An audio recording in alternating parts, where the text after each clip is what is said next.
Soundstripe.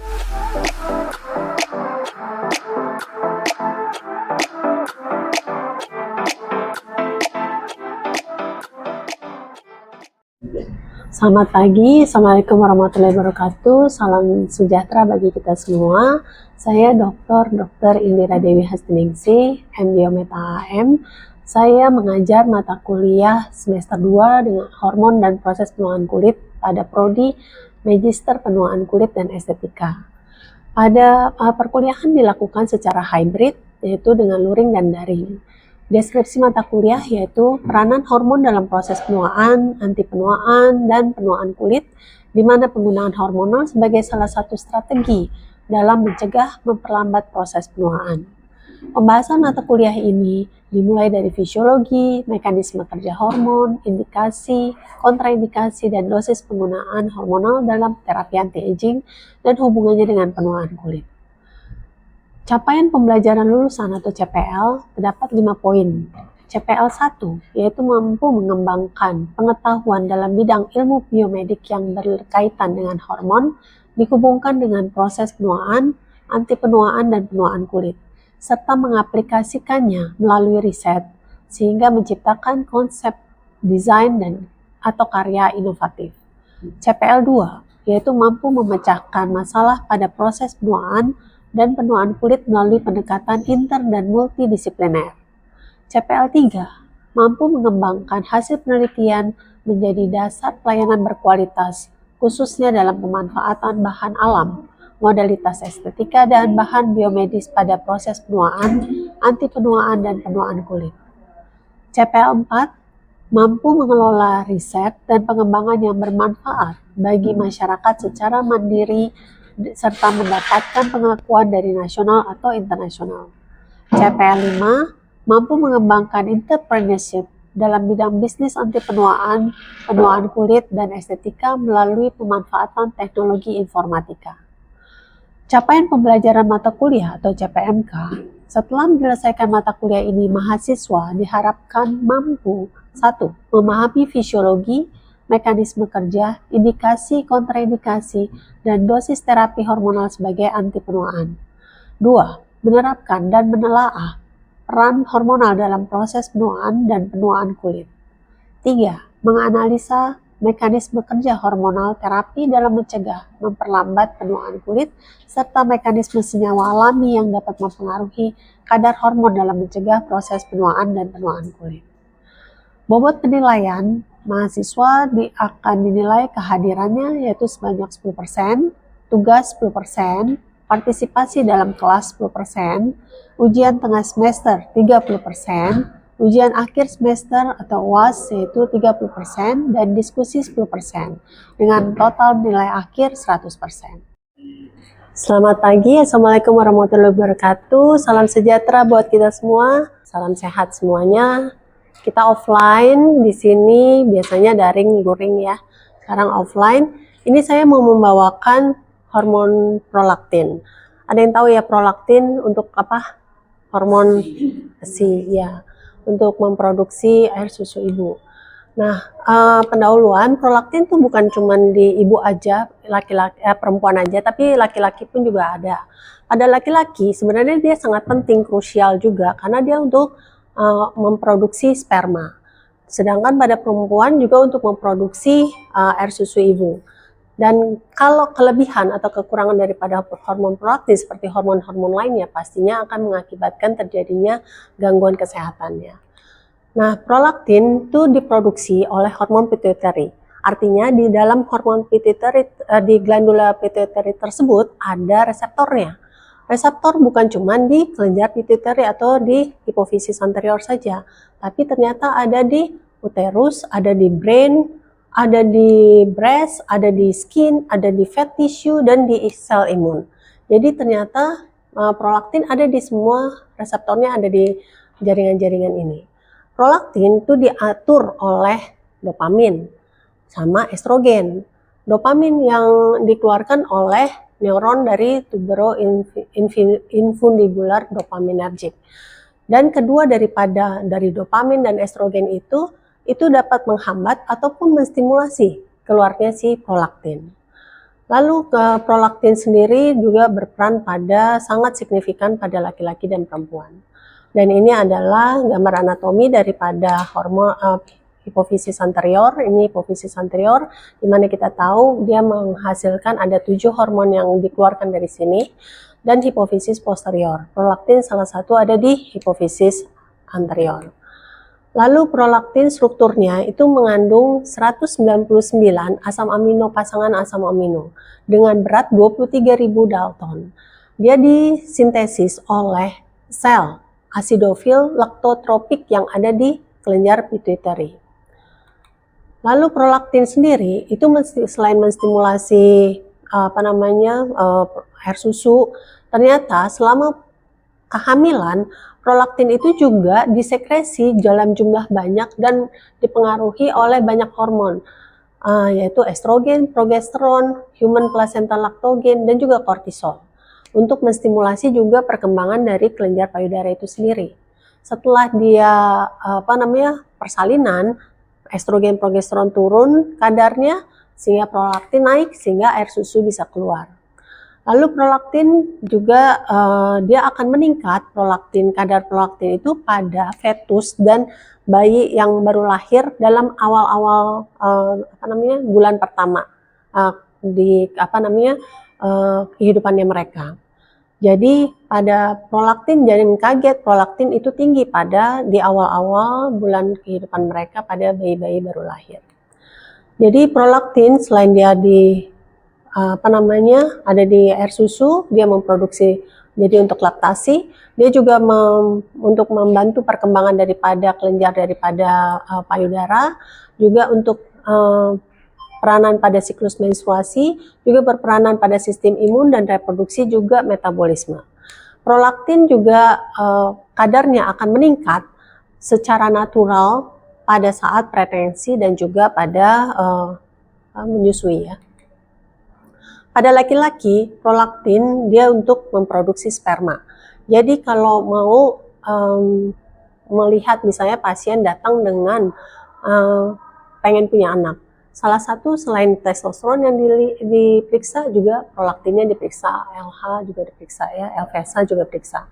Dan kadar prolaktin juga ternyata kalau kurang akan mengakibatkan gairah seksualnya juga akan terganggu. Nah, ini prolaktin sekresinya pada wanita yang tidak hamil dan juga pada laki-laki biasanya distimulus pada saat tidur. Juga faktor stres, hipoglikemia, pada waktu exercise, dan juga pada konsumsi protein yang tinggi. Sedangkan prolaktin dia fungsinya selain untuk menstimulasi tadi produksi air susu, pertumbuhan daripada kelenjar payudara, juga untuk metabolisme karbohidrat dan lemak, juga untuk metabolisme vitamin D. Dan juga kalau terjadi gangguan pada fungsi pada prolaktin dapat mengakibatkan gangguan pada perkembangan daripada janin. Nah, prolaktin selain diinhibisi tadi oleh dopamin. Jadi ternyata dopamin itu dapat menghambat produksi daripada si prolaktin. L-dopa pun juga dapat menekan sekresi daripada prolaktin. Jadi pemakaian obat-obat ini dapat mengakibatkan terjadinya depresi daripada prolaktin. Prolaktin dapat meningkat disebabkan karena dopamin level yang turun, udah pasti. Tadi kan dopamin yang meningkat dapat mengakibatkan inhibisi daripada prolaktin. Lalu hipotalamus yang disfungsi atau hipofisis yang disfungsi. Atau secara anatomi hipofisis sama hipotalamus tuh nggak connect. Jadi dia nggak ada hubungannya sama sekali. Memang bawaan lahir. Lalu nilai normal pada wanita kalau ngecek prolaktin itu sifatnya diurnal. Jadi kalau misalnya tadi kan pada tidur dia naik ya, berarti dia pada saat dia pagi, malam sampai pagi hari dia meningkat. Kemudian makin lama makin siang dia akan turun. Kemudian nanti meningkat lagi pada mau tidur lagi. Sehingga kalau kalian periksa pagi hari sebelum jam siang, siang hari jam 12. Jadi biasanya diperiksa jam 11 ke bawah. Nah, itu kita akan melihat kadar prolaktin yang tinggi di situ. Terutama pada wanita yang misalnya kita mau periksa dia di yang nggak hamil gitu ya, otomatis kita mau periksa di fase folikular atau fase luteal. Masih ingat fase luteal hari keberapa? Kita biasa pada wanita yang masih siklus menstruasinya masih berjalan hari ke-19 sampai hari ke-21, itu fase luteal. Kenapa bukan di fase proliferasi? Fase luteal adalah dia selalu stabil 14 hari. Jadi selalu kita periksanya di situ. Jangan di fase proliferasi. Fase proliferasi bisa berubah-ubah. Nah, di sini pada newborn kita lihat, tadi kan kita lihat di depan bahwa pada bulan pertama kelahiran itu tinggi ya prolaktinnya. Di sini newborn kurang dari 500 nanogram per mililiter. Begitu juga dengan infant, dia udah mulai turun 6 sampai 14. Pada pregnant, pada trimester pertama makin rendah, terus trimester kedua lebih tinggi lagi, dan trimester ketiga pada saat mau persalinan dia tinggi. Laki-laki nggak terlalu banyak, tapi dia tetap butuh. Pada ada tumor di hipofisis, itu prolaktinnya tinggi. Jadi kalau kalian cek kadar prolaktin tinggi, hati-hati. Kalau terlalu tinggi, cek MRI atau CT scan. Jangan-jangan ada tumor di hipofisis. Lalu hiperprolaktinemia dapat disebabkan oleh karena obat-obatan seperti pil KB ya, obat antihipertensi, antidepresan, analgetik, H2 agonis, antipsikotik, juga antiemetik. Begitu juga dengan penyakit-penyakit seperti tiroid, defisiensi hormon tiroid ternyata juga dapat mengakibatkan hiperprolaktinemia.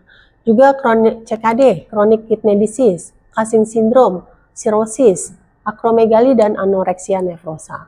Begitu juga dengan adanya tumor di hipofisis. Lalu simptom-simptom yang dapat terjadi pada hiperprolaktinemia, maaf. Di sini pada wanita, di sini karena tadi dia dipengaruhi oleh estrogen. Kalau hiperprolaktin meningkat, estrogen itu turun. Jadi akan mengakibatkan terjadinya vaginal dryness. Lalu terjadi delay daripada pubertas, menstruasi nggak teratur, lalu libido menurun, lalu bisa terjadi osteoporosis, dan juga lapangan pandang menjadi menyempit.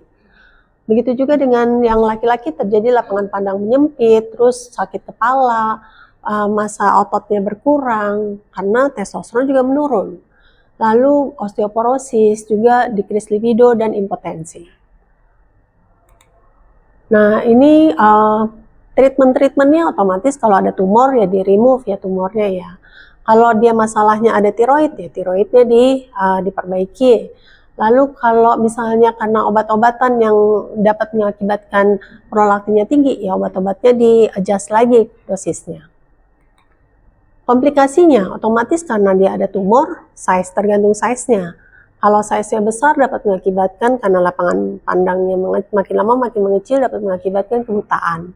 Dapat mengakibatkan stroke hemorragik, osteoporosis, dan juga infertility.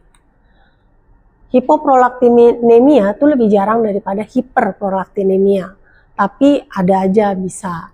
Tapi biasanya itu disebabkan oleh karena ibu melahirkan terus tiba-tiba loss karena estrogen, progesteronnya turun, prolaktinnya juga tidak terproduksi, breast milknya nggak memproduksi prolaktinnya karena rendah. Nah, itu biasanya pada ibu-ibu yang habis melahirkan. Dapat mengakibatkan juga dapat kondisi ke osteoporosis, ginekomastia, juga hirsutism. Nah, ini adalah contoh prolaktin, kadar prolaktin, di mana yang grafik A prolaktin pada siklus pada estrus cycle pada hewan tikus. Di sini yang warna merah prolaktin, yang di bawahnya prolaktin adalah luteinizing hormone, di atasnya prolaktin ada FSH. Di sini kita lihat bahwa peningkatan prolaktin juga ada peningkatan LH, juga ada peningkatan FSH. Jadi ini terjadi pada pada saat si hewan itu mengalami estrus. Kita lihat grafik kedua. Di sini anaknya cuma 1, di sini anaknya 4, di sini anaknya 6. Makin sering si ibu tuh dihisap putingnya, prolaktinnya makin tinggi. Jadi tapi prolaktin yang tinggi itu biasanya harus diikuti juga dengan lamanya sucking ya, lamanya dia menghisap. Kalau enggak, dia nggak akan terjadi peningkatan prolaktin yang lumayan dominan. Yang skema yang terakhir di sini adalah di sini pada saat musim kawin. Ternyata di sini prolaktin meningkat pada jam 3 pagi sama jam 5 sore. Di sini terjadi pada saat si hewan itu mating atau nikah ya, terjadi peningkatan prolaktin pada saat mereka melakukan hubungan. Nah, ini hubungan antara endokrin dengan skin aging. Di sini eksposom adalah faktor-faktor dari luar yang dapat menyebabkan terjadinya aging, intrinsic aging, extrinsic aging. Nah, seperti sinar matahari, kerusakan DNA, terbentuknya ROS, lalu penuaan daripada sel. Ini disebutnya eksposom. Nah, kemudian yang di intrinsik dapat mengakibatkan terjadinya pemendekan telomer, disfungsi daripada mitokondria, dan juga pembentukan ROS. Ternyata endokrin hormon itu dapat menghambat terjadinya radikal bebas, kerusakan DNA, ROS, SASP, dan yang lain-lain. Sehingga aging proses itu bisa kita hambat. Di sini prolaktin dengan skin aging. Ternyata kan seperti kita tahu, kulit merupakan bagian terluar dari tubuh kita, juga bagian terluas dari tubuh kita. Ternyata dia tuh juga merupakan satu organ endokrin sendiri tuh si kulit. Karena ternyata si kulit itu mempunyai reseptor-reseptor juga, seperti tadi kan ada reseptor. Jadi dia mensintesis prolaktin. Dia ada prolaktin reseptor di situ, yaitu di keratin, keratinosit, di folikel rambut, di glandula sebase, di fibroblast, juga di sel imun yang ada di kulit. Nah, sistem source daripada prolaktin yang ada di kulit itu asalnya dari mana? Otomatis dari sistemik. Sama yang kedua dari lokal prolaktin sendiri yang ada di kulit. Jadi prolaktin itu dia berperan pada brain skin axis. Lalu hiperprolaktinemia dan skin aging. Ini ada 5 mekanisme utama terjadinya skin aging yang disebabkan oleh hiperprolaktinemia. Yang pertama adalah hiperprolaktinemia dapat mengakibatkan hipogonadism. Di sini adalah estrogen dan progesteronnya turun, akhirnya terjadi skin aging. Ini adalah mekanisme yang paling kuat dan terjadinya skin aging, di mana di sini hiperprolaktinemia akan menurunkan gonadotropin releasing hormone sehingga LH, FSH menurun, estrogen dan testosteron menurun, sehingga terjadi perubahan daripada struktur daripada kulit.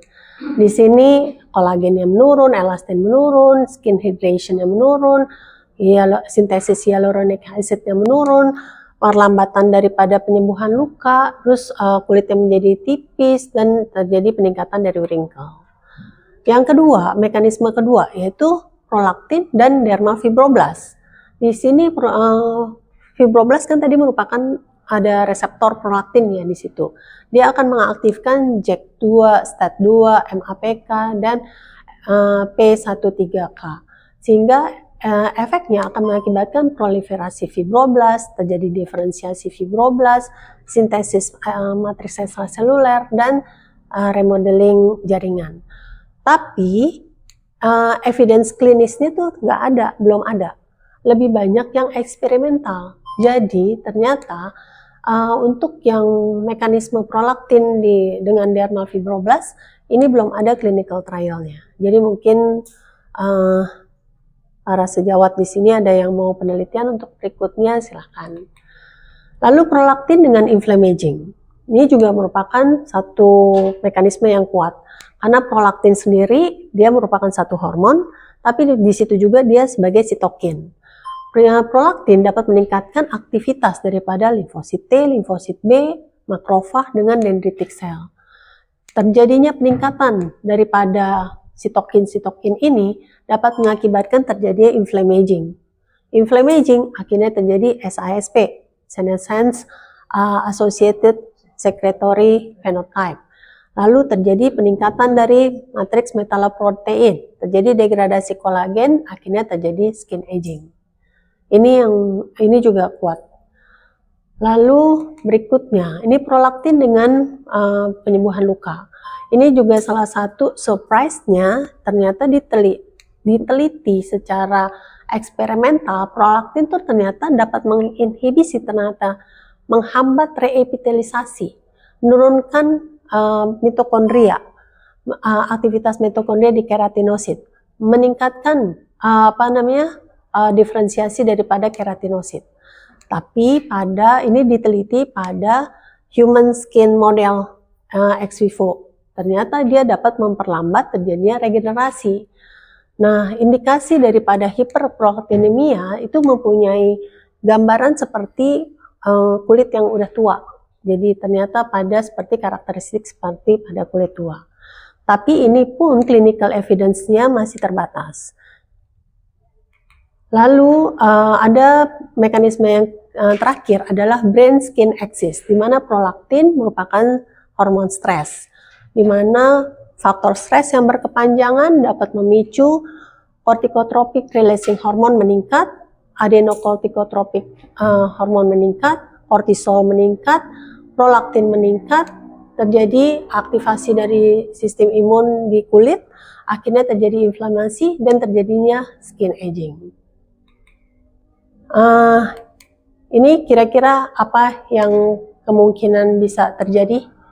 Ada brain skin axis yang disebabkan oleh stres yang berkepanjangan. Salah satu contoh pada kulit.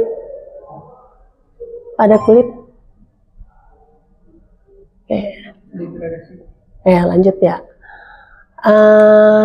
Nanti ada yang mau tanya. Lalu di sini bagaimana cara memaintain daripada prolaktin?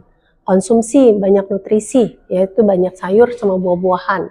Terus omega 3, omega 6. Terus langsung juga protein ya. Lalu juga kontrol tidur. Tidurnya harus waktunya baik ya, 7-9 jam dengan deep sleep. Lalu juga exercise rutin. Lalu juga kurangi kafein, siapa yang doyan kafein sama alkohol itu juga dikurangin. Lalu juga hindari bahan-bahan yang berbahaya atau bahan-bahan kimia. Itu dapat mengontrol kadar hormon prolaktin. Dan mungkin pertanyaan ada mau yang ditanya? Izin tanya dokter, ya silakan dok. Jadi kalau misalnya ada kerutan pada hiperprolaktinemia, itu kira-kira paling sering atau paling banyak disebabkan oleh apa? Apakah benar-benar efek langsung dari prolaktinnya seperti itu? Oke. Ada yang bisa jawab? Ya silakan dokter.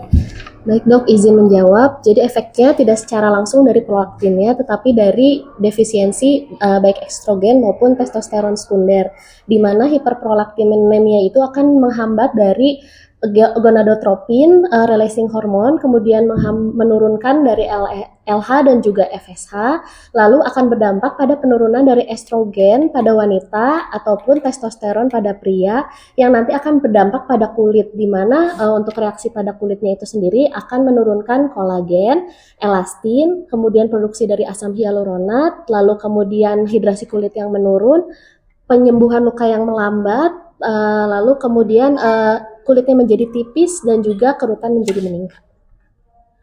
Ya, bagus sekali. Sudah cukup puas, dokter? Ya. Ada yang mau bertanya lagi? Silakan. Ya, silakan dok. Dokter, tadi kan sudah dijelaskan masalah hubungan antara prolaktin, skin aging, inflammaging, dan sebagainya. Berarti apakah itu ada hubungannya hormon prolaktin dengan penyakit kulit sendiri? Oke. Ada yang bisa jawab? Silakan. Ya, Oke, silakan dokter. saya Dr. Tani, saya bantu jawab ya. Kita tahu bagaimana prolaktin itu sudah terbukti bahwa banyak sangat terjadi pada penyakit inflamasi kulit. Salah satunya tadi kita tahu prolaktin itu meningkatkan dari aktivitas dari sel-sel imun seperti limfosit T, limfosit B, makrofag, dan dendritic cell. Nah, kalau kadarnya meningkat, pasti otomatis terjadi namanya inflamasi. Inflamasi ini mulai dari yang ringan sampai kronis. Akhirnya bisa terjadi namanya SASP. SASP ini pasti akan diikuti dengan peningkatan dari MMP,